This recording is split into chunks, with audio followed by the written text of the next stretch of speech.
Hello children, আমরা আবার ফিরে আসলাম আমাদের বাংলা ক্লাসে। আমরা পড়ছিলাম কবিগুরু রবীন্দ্রনাথ ঠাকুরের লেখা গুরু নামক একটি নাটক। আমরা কবির নাট্য সাহিত্য সম্পর্কে লাস্ট দুদিন পড়েছি। আজকে আমরা এই গুরু নাটকের পরবর্তী ভাগটা পড়ব। গুরু নাটকে আমরা অলরেডি পড়ে ফেলেছি যে এই নাটকে যে প্রথমে যে বিশেষ কিছু চরিত্র রয়েছে, অর্থাৎ বিভিন্ন বালকের চরিত্র, পঞ্চক এবং সুভদ্র প্রত্যেকের চরিত্র আমরা কিছু কিছু অলরেডি পড়েছি। এবং আগেকার মানে গতকালের ক্লাসটা একটু রিভিশন করে আমি আজকের পড়ায় চলে যাচ্ছি। আমরা কালকে পেলাম যে এই গল্পের অন্যতম চরিত্র সুভদ্র যে অচলায়তনের উত্তর দিকে জানলাটা খুলে ফেলেছে এবং সে খুবই চিন্তার মধ্যে আছে বা অত্যন্ত অস্বস্তিতে দিন কাটাচ্ছে যে সে একটা ভয়ানক পাপ করেছে এবং এই পাপের ফলে তার একটা কোনো গভীর প্রায়শ্চিত্ত করতে হবে। এরপরে আমরা দেখছি অচলায়তন নাটকে বিভিন্ন রকমের প্রায়শ্চিত্ত করা বা বিভিন্ন রকম ভাবে তোমার পূজার পদ্ধতি, অর্থাৎ যা যা আমরা পড়ছি যে তোমার সেই কাঁসার থালায় ইঁদুরের গর্তে মাটি রেখে তার উপর 5টা শেয়াল কাটার পাতা 3টে মাসকালায় সাজিয়ে 18 বার ফু দেওয়া, মানে এই সবটাই কিন্তু আমরা দেখছি যে ভীষণভাবে কুসংস্কারে আচ্ছন্ন একটা অবৈজ্ঞানিক পদ্ধতি এবং সেখানে ধর্ম কতটা আছে জানি না, কিন্তু তার থেকেও বেশি যেটা আছে সেটা মানুষের কুসংস্কার এবং ভীষণভাবে একটা অন্যরকম ব্যাপার, অর্থাৎ যেই মধ্যে ঠিক শিক্ষা কিংবা জ্ঞানের খুব একটা আলো আমরা দেখি না, তার থেকে অশিক্ষা বা অজ্ঞানতার ব্যাপারটাই এখানে পরিস্ফুট হয়। কালকে আমরা মোটামুটিভাবে পড়েছি যে উপাধ্যায় মহাশয়ের প্রবেশ। এই প্রথম আমরা উপাধ্যায় মহাশয়কে পাচ্ছি। উপাধ্যায় মহাশয় ছিলেন আমাদের এই যে গুরু নাটক বা এই যে নাটকটির মধ্যে উপাধ্যায় ছিলেন অন্যতম চরিত্র এবং এই উপাধ্যায়কে দেখেই পঞ্চক বলল যে পালা পালা উপাধ্যায় মহাশয়ের কাছে পরমার্থ তত্ত্ব একটু শুনতে হবে। তখন উপাধ্যায় মহাশয়কে কিন্তু সুভদ্র এসে বলল যে উপাধ্যায় মহাশয় বা পণ্ডিত মহাশয়, আমি ভয়ানক পাপ করেছি।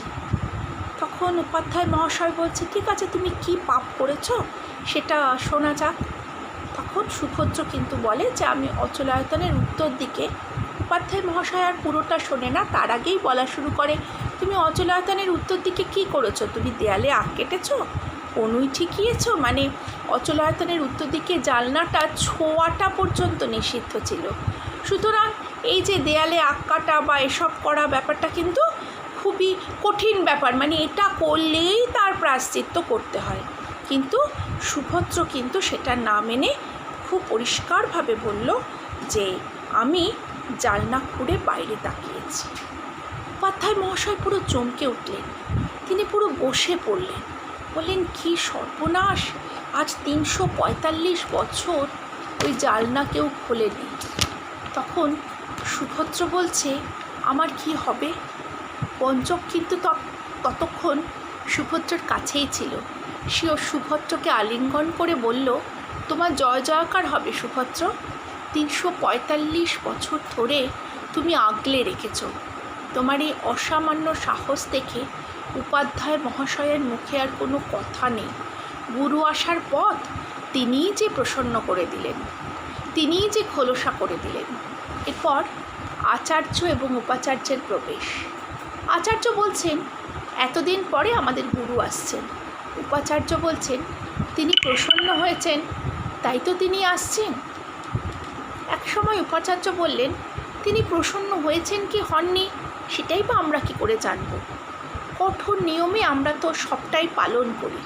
অর্থাৎ আচার্য এবং উপাচার্যর কাছ থেকে আমরা তাদের যে কথোপকথন, সেখানে আমরা মোটামুটি এইটা বুঝতে পারছি যে অচলায়তনের এবার 77 বছর পূর্ণ হয়েছে। এবার আয়তনে আরও কঠিনভাবে সমস্ত নিয়ম নিষ্ঠা শুরু করে অচলায়তনের শিক্ষা ব্যবস্থা তথা বালকদের শিক্ষা দিতে হবে।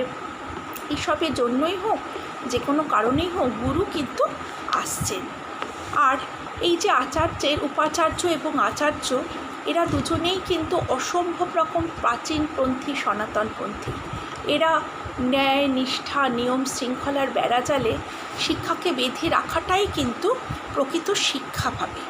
তারা ভাবে যে শিক্ষা আমাদের, তাদের মতে আমাদের সমস্ত লাভ সমাপ্ত, সমস্ত সঞ্চয় পর্যন্ত ওই যে আসছে, সেই সবটাই কিন্তু এখানে আমরা কোনো রকম বিচ্যুতি দেখাবো না। অর্থাৎ তারা শিক্ষাটাকে আষ্টে পৃষ্ঠে নিয়ম শৃঙ্খলার মধ্যে বেঁধে রাখতে চাইছেন।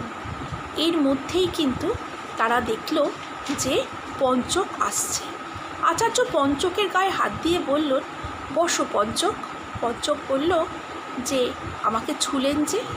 আচার্য বললেন, কেন, বাধা আছে নাকি? পঞ্চক বললেন, প্রভু কেন তা আমি বলতে পারি না, কিন্তু আচার্য জানে যে পঞ্চক প্রচুরবার অচলায়তনের নিয়মটাকে কিন্তু ভঙ্গ করেছে। তাই সে বলল যে সৌম্য, তুমি তো জানো এখানকার নিয়ম, সেই নিয়মকে আশ্রয় করে হাজার হাজার লোক হাজার হাজার বছর ধরে নিশ্চিন্ত আছে, আমরা কি তাকে ভাঙতে পারি? তখন পঞ্চক বলল, আচার্যদেব, যে নিয়ম সত্য তা ভাঙতে না দিলে যে তার পরীক্ষা হয় না, সেটা ঠিক না ভুল?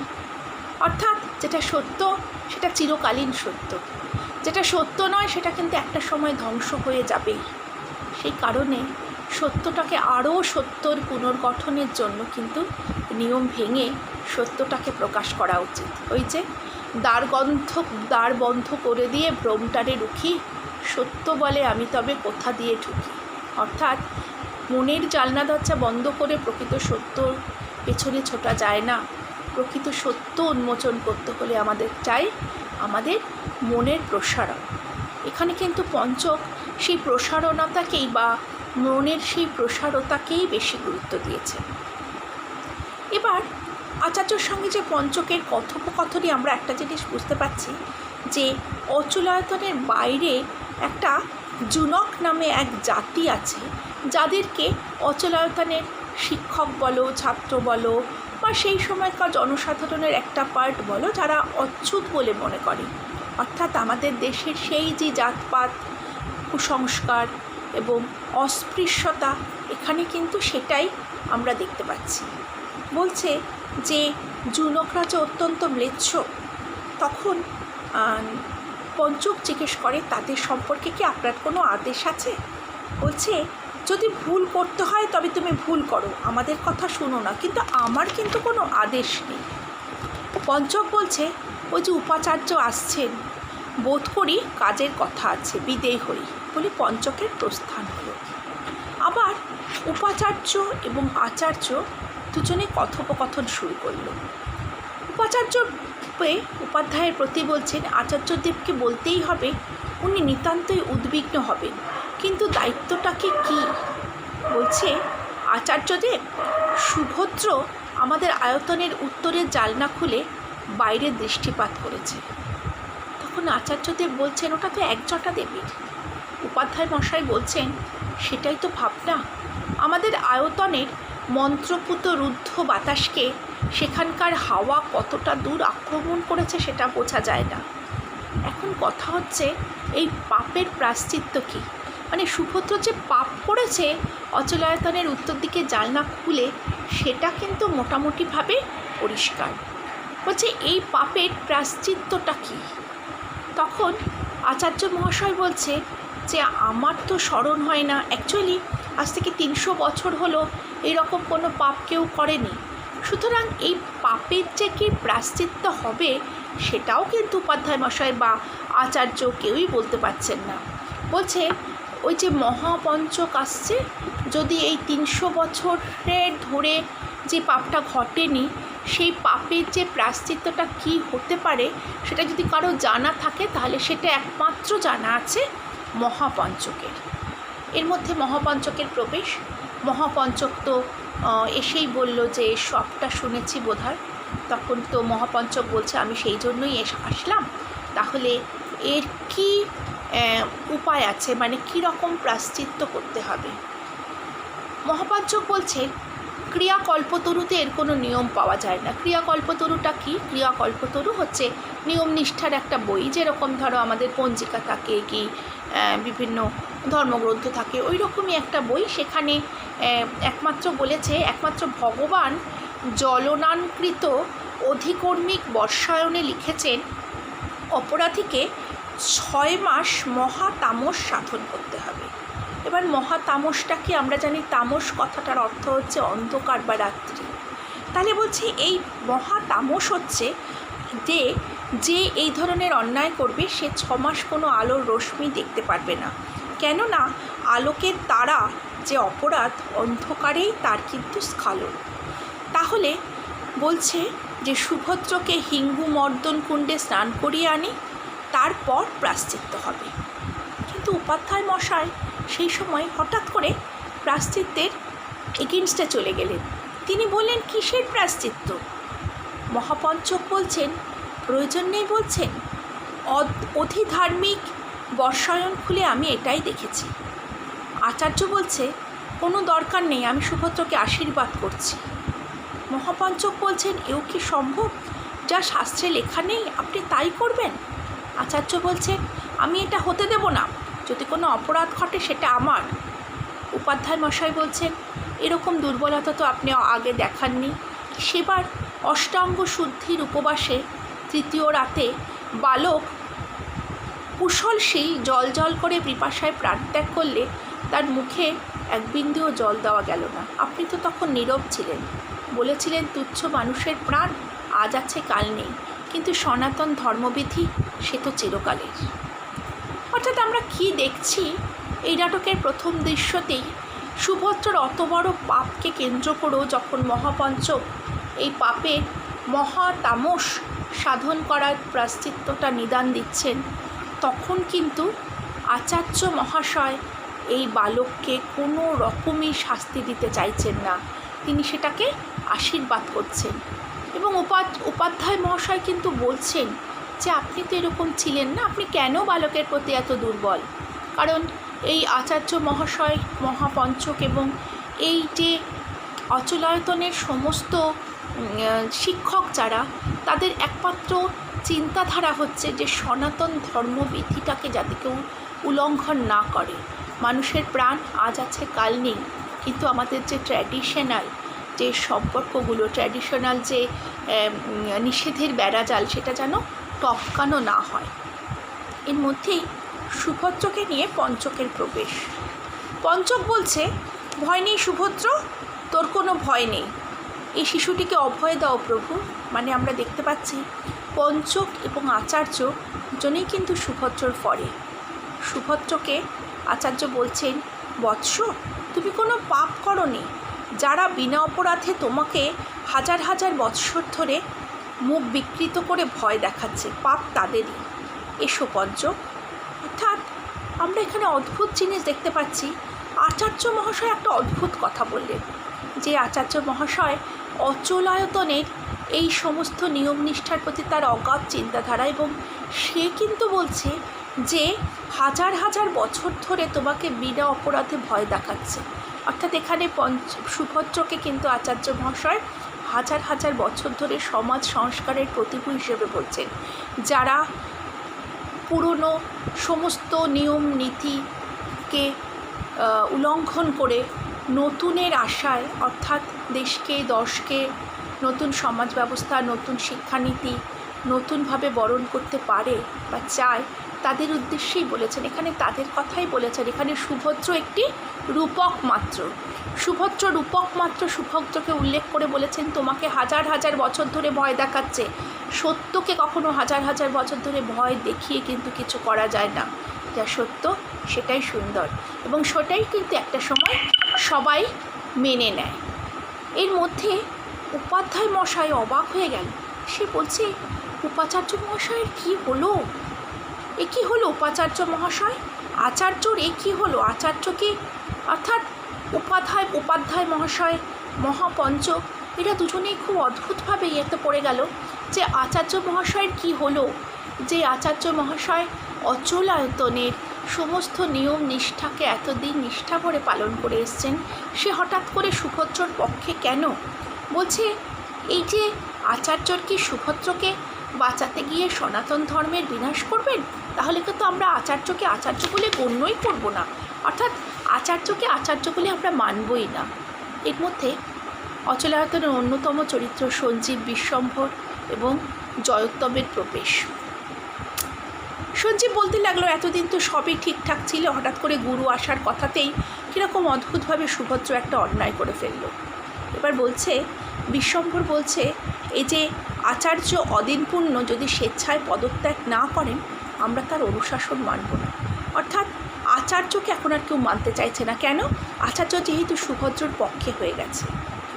উপাধ্যায় বলছেন, কী গো আচার্য, ব্যাপারটা কী? কী গো অধেত্যা, ব্যাপার কী? অধেত্যা বলছে, সুভদ্রকে তমসে বসায় কে? বলছে কেন, কি বিঘ্ন ঘটেছে? তখন বলছে কেন, মূর্তিমান বিঘ্ন তোমার ভাই। আমরা এই যে মহাপঞ্চক যেমন পাচ্ছি, পঞ্চকও পাচ্ছি, তাহলে আমরা কি দেখছি? সুভদ্রর পক্ষে কারা আছে? সুভদ্রর পক্ষে আছে পঞ্চক এবং সুভদ্রর পক্ষে আছেন আচার্য। এর মধ্যেই অধেত্যা এবং সঞ্জীব, বিশ্বম্ভর সবাই কিন্তু একটা জিনিস আমরা দেখছি যে তারা কিন্তু কেউ সুভদ্রের পক্ষে নয়, তারা ভীষণভাবে সুভদ্রের বিপক্ষে। এবং আচার্য যেহেতু সুভদ্রের পক্ষে এবং সুভদ্রকে সে ভাবতেই পারছে না সুভদ্র কোনো অন্যায় করেছে, এবং সে যেহেতু সুভদ্রের পক্ষে, সেই হেতু আচার্যকেও আর কেউ মানতে চাইছে না। আচার্য বললেন, গুরু চলে গেলে আমরা তার জায়গায় পুঁথি নিয়ে বসলাম। সেই জীর্ণ পুঁথির ভাণ্ডারে প্রতিদিন তোমরা দলে দলে আমার কাছে তোমাদের তরুণ হৃদয়টি ধরে মিলতে চাইছিলেন অমৃতবাণী, কিন্তু আমার তালু যে শুকিয়ে গেছে, রসনায় যে সে রসের লেশপাত্র নাই। এবার নিয়ে এসো সেই বাণী, গুরু নিয়ে এসো হৃদয়ের ব্রাণী, প্রাণকে প্রাণ দিয়ে জাগিয়ে যাক। পঞ্চকের ছুটিয়া প্রবেশ, তোমার নববর্ষে সজল হাওয়ায় উড়ে যায় সব শুকনো পাতা। আয়রে নবীন কিশলয়, তোরা ছুটে আয়, তোরা ফুটে বেরো। ভাই জয়োত্তম, শুনছ না? আকাশের ঘন নীল মেঘের মধ্যে মুক্তির ডাক উঠেছে। আজ নৃত্য করো হে নৃত্য। ওরে ওরে আজ আমার মন মেতেছে, আজ আমায় থামায় কে? সে যে আকাশ পানে হাত পেতেছে, আজ আমায় নামায় কে? মহাপঞ্চক বলছে, পঞ্চক ওরে নিরজ্জ, তুই এবার থাম। কিন্তু পঞ্চক কিন্তু থামতেই চাইছে না। মহাপঞ্চক কিন্তু ভীষণভাবে বলতে চাইছে যে দেবীর শাপ আরম্ভ হয়েছে। অর্থাৎ মহাপঞ্চক কিন্তু বলছে আমাদের সবার বুদ্ধি বিচলিত হয়ে উঠছে এক জটা দেবীর শাপে। কেন শাপ? না যেহেতু সুভদ্র অচলায়তনের উত্তর দিকে জানলা খুলে দিচ্ছে। পঞ্চক বলছে না, থাকবে না, থাকবে না, পাথরগুলো সব পাগল হয়ে যাবে। অর্থাৎ মহাপঞ্চক, পঞ্চক, বিশ্বম্ভর, আচার্য এরা সবাই কিন্তু যে যার মত প্রদর্শন করছে। মত প্রদর্শন করার মাধ্যমে একটা জিনিস আমরা দেখতে পাচ্ছি, এইখানে কিন্তু এই সুভদ্রের প্রতি দয়া অনেকেই দেখাতে চাইছে, কিন্তু এই যে অচলায়তনের কিন্তু একটা অদ্ভুত নিয়ম, এখানে কিন্তু এর আগেও সামান্য কারণের জন্য প্রচুর বালককে শাস্তি দেওয়া হয়েছে, এবং এমনই শাস্তি দিয়েছে যে অনেক সময় সেই বালক কিন্তু মৃত্যুবরণও করছে। আজকে এরা আচার্য এই সুভদ্রকে মহাতামস ব্রত করার কথা বলছে, এবং এদের মতে এই মহাতামস ব্রত করলে পরে যে শিশু সে কখনোই কোনো কালিমা লিপ্ত হতে পারে না, সে দেবতাদেরও প্রিয়। কিন্তু আচার্য এবং পঞ্চক এরা কিন্তু সুভদ্রকে মহাতামস ব্রত করতে দিতে চায় না। এদের কাছে মানুষ কিন্তু দেবতার থেকেও অনেক বেশি প্রিয়। অর্থাৎ এরা কিন্তু মানবিক, এরা মানবিকতারই জয়গান গেয়েছে। একটা ছোট শিশু সে ভুল করে উত্তর দিকে জানলা খুলে দিয়েছিল বলে তাকে এত বড় শাস্তি দেওয়াটা উচিত না। এবং কথাও বলছেন বিশ্বম্ভর যে তোর মা তোকে গর্ভে ধারণ করেছিল, তোর মা খুব লাকি, কারণ তুই মহাতামস নামক একটা ব্রত করছে। হয়তো এই ব্রতটা আর আলাদা সিগনিফিকেন্ট, কিন্তু একটা ছোট বাচ্চা এই ব্রতের মাধ্যমে সে মৃত্যুবরণ পর্যন্ত করতে পারে। সে কি চায় সেটা কিন্তু একবারও দেখা যাচ্ছে না।